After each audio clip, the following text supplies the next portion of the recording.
जय सत्यम सिद्धाय नमः। जय गुरुदेव। स्वागत है आप सभी का हमारे पवित्र सत्यास्मी धर्म ग्रंथ के पाठ में। पिछले भाग में हमने जाना था कि मूर्ति पूजा की उत्पत्ति कैसे हुई, साथ ही साथ यह भी कि ऐसा कहा जाता है कि ईश्वर को देखने मात्र से मनुष्य की मुक्ति हो जाती है, तो उसका यथार्थ ज्ञान क्या है। तो इसी श्रृंखला को जारी रखते हुए हम अपने सत्यास्मी धर्म ग्रंथ का पाठ करते हैं। तो आप भी इसका श्रवण करें, मनन करें और सद्गुरु स्वामी सत्येंद्र जी के आशीर्वाद से आप सभी का कल्याण हो, आप सब खुश रहें। तो अपने पाठ को हम शुरू करते हैं। प्रश्न: महाप्रभु ने पुनः पूछा, कर्म क्या है, वह कर्म का फल किस प्रकार मिलता है, कर्म व परिणाम प्राप्ति का रहस्य क्या है। उत्तर: सत्तई ने कहा, प्रत्येक कर्म हमारे निज आनंद हेतु किया जाता है, चाहे वो क्रोध, लोभ, मद, काम आदि अष्टविकारों भावों के वशीभूत किया जाए अथवा शांति, त्याग, वैराग्य, दया, क्षमा आदि अष्ट भावों के साथ किया जाए। दोनों ही पक्षों में कर्म कर्म है और कर्म का अर्थात आनंद क्रिया का आनंद प्रतिक्रिया के रूप में फल अवश्य तत्काल या भविष्य में अल्प या अधिक मात्रा में अवश्य प्राप्त होगा, क्योंकि ये दोनों प्रकार के अष्ट भावों में क्रिया कर्म करने की भावना अवश्य रही है और तत्काल आनंद दोनों में ही प्राप्त होता है। परंतु भौतिक अष्टविकार या भावों से किया गया कर्म अपने को या एक दो प्राणी को ही हित व आनंद प्राप्ति देता है और अन्य प्राणी का शोषण होने के कारण उस प्राप्त आनंद में एक अतिरिक्त तीव्र विपरीत बल भी शामिल होने से वह आनंद क्षणिक व आगे चलकर आपके प्राप्त आनंद में से आनंद का छिन जाना है या हास हो जाना ही शाप या दोषों के रूप में अनेक नाम काल सर्प दोष, पितृदोष, प्रेत पिशाच बांधा, अचानक धन तन जन जीव सुख आदि हानि के रूप में शास्त्रों में वर्णित है। यही ज्ञान को शीघ्र अतिशीघ्र जन साधारण मनुष्य में फैलाने के लिए व समझाने के लिए कि आपको बुरे कर्म का बुरा नतीजा प्राप्त होगा और अनेक अदृश्य भयंकर नरक लोक यमराज आदि देव देवियों की परिकल्पना का डर बताया गया है और शुभ कर्म करने वाले को स्वर्ग के वैभवपूर्ण दृश्यों का प्रलोभन दिया गया है। अन्यथा इस पृथ्वी लोक पर किए कर्मों का फल यहीं क्यों प्राप्त होता है, तब कौन से अतिरिक्त कर्म शेष रह जाते हैं जिन्हें मनुष्य स्वर्ग या नरक में भी भोगता व दंड पाता है और पुनः इस पृथ्वी पर आकर भी भविष्य के जन्मों में भोगता है। जब मनुष्य ने अपने कर्म तत्काल व अपने बच्चों के रूप में और अन्य रूप में वर्तमान जीवन में भोग लिए हैं, तब वो स्वर्ग नरक में क्या भोगेगा, और जब स्वर्ग नरक में बचे कर्म भोग लिए हैं तब वो और कौन से कर्म हैं जिन्हें पृथ्वी पर आकर भोगता है। अतः यह सब मनुष्य को सही ज्ञान प्राप्त करने में सहायक न होकर मात्र डराने की बात है, जो आगे चलकर विकृति, अंधविश्वास, अज्ञान को और अधिक फैलाने में सहायक हुई। नतीजन यथार्थ ज्ञान समाप्त हो गया, जो इस प्रकार से है।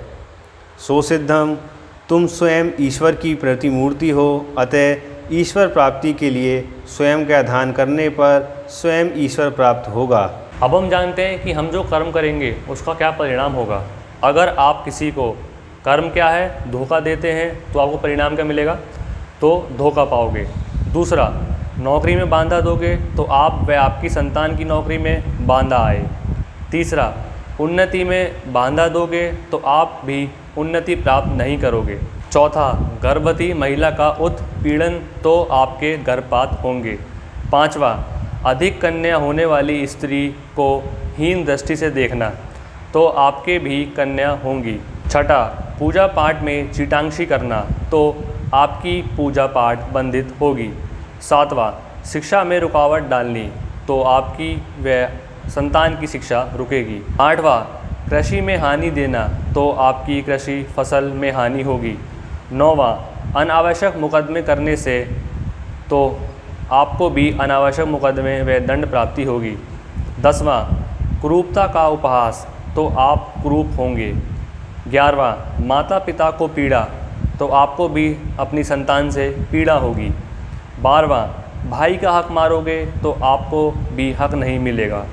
13वां, बहन के रिश्ते त्यौहार ना निभाना तो आपको भी स्त्री से उपेक्षा व प्रेम नहीं मिलेगा।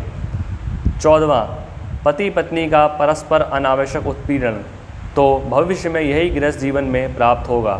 15वां, अनावश्यक प्रेम रिश्ते धोखे से बनाने, तो भविष्य में प्रेम की पूर्ण प्राप्ति नहीं होगी। 16वां, जीव पीड़ा, तो पशु से आपको हानि व पीड़ा संकट की प्राप्ति होगी। तो आइए अब हम इनके समाधान जानते हैं। समाधान, ऐसे ही अनेक सामाजिक संबंध के विषय में जानें। अतः आप हमेशा सुख व आनंदित रहना चाहते हैं तो दूसरे में दोष न देखकर अपने आप निरीक्षण करें और अपने को सुधारें, तब आप भला तो जगत भला, सुख संपत्ति सब मिला वाली कहावत सिद्ध होकर परमानंद प्राप्त होगा। अतः इन दोषों से तुरंत छुटकारा प्राप्ति का उपाय है कि आपके शरीर या परिवार में जो पीड़ा परेशानी हो, ठीक वही बात जानकर दूसरे मनुष्य की सेवा सहायता करें। जैसे शिक्षा में रुकावट हो तो गुरुजनों से आशीर्वाद लें व शिक्षा सामग्री को गरीब विद्यार्थियों में बांटें।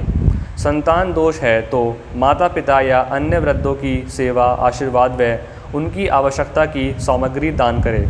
ठीक ऐसे ही अन्य बात जाने व करें तो सुख अवश्य प्राप्त होगा। विशेष, अगर आपका कोई गुरु वृद्ध माता पिता नहीं है अथवा कष्ट कम नहीं हो रहे हैं, तब तुरंत जाकर किसी भी महात्मा आत्मज्ञानी के स्थान आश्रम में जाकर वहाँ महात्माओं को भोजन या भंडारे द्वारा तृप्त करें, क्योंकि आपके कष्ट रोग को सामान्य मनुष्य नहीं बल्कि आत्मज्ञानी जन महात्मा संतों का आशीर्वाद ही कम या निदान कर सकता है। तो आज के 87वें धर्म ग्रंथ के पाठ में हमने यह जाना कि कर्म क्या है और कर्म का फल किस प्रकार मिलता है। अगर हम कोई कर्म करते हैं तो उसका परिणाम क्या होगा।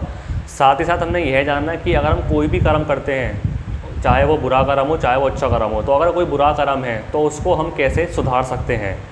तो आप इसका श्रवण करें, मनन करें।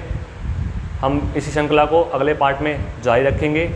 तो मिलते हैं बहुत जल्द 87वें धर्म ग्रंथ के अगले पार्ट में। जय सत्य ओम सिद्धाय नमः। जय गुरुदेव।